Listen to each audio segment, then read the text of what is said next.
আমার বিরুদ্ধে বিদ্রোহীদেরকে সাহায্যের অভিযোগ উঠেছে। শুনেছেন ওদেরকে আমি স্বর্ণ মুদ্রা দিয়ে সাহায্য করেছি।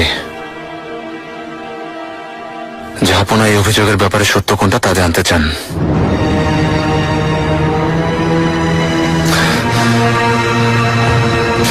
সকল খুব দ্রুত জবাব পাঠাও। আমার বিরুদ্ধে অভিযোগের কোনো সত্যতা নেই। বলে দাও আমার বিরুদ্ধে একটা ষড়যন্ত্র, আর এটাকে মিথ্যা প্রমাণ করা ছাড়া আমি রাজধানীতে ফিরব না। আপনি ভালো জানেন শাহজাদা, কিন্তু আপনি এমন করলে আপনার বিরুদ্ধে আনা অভিযোগ সত্য মনে করবেন। তাছাড়া এটাকে বিদ্রোহ হিসাবে মনে করতে পারেন। তোমার কেমন সাহস আমার উপরে কথা বলছো? তোমাকে যা বলেছি তুমি তাই করো। শাহজাদা, অনুমতি দিলে এই ব্যাপারে আপনার সাথে কথা বলতে চাই।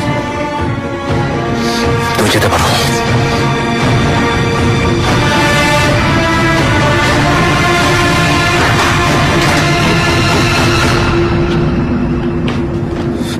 সকল এই ষড়যন্ত্রে জড়িত আত্মাজা, আহমেদ পাশাও দায়ী। দুজনেই সেলিমের পক্ষে কাজ করছে। সবাই মিলে আমার বিরুদ্ধে ষড়যন্ত্র করেছে। বুঝতে পেরেছি শাহজাদা, এই কারণে আমাদের সবসময় সাবধানে থাকতে হবে। পরিস্থিতি খুব খারাপ। শুনতে খারাপ লাগলেও মেহমেদ পাশা যা বলছেন তা সত্যি। আপনি রাজধানীতে না গেলে এটাকে সবাই বিদ্রোহ ভাববে, আর তাতে শত্রুদের স্বপ্নই পূরণ হবে।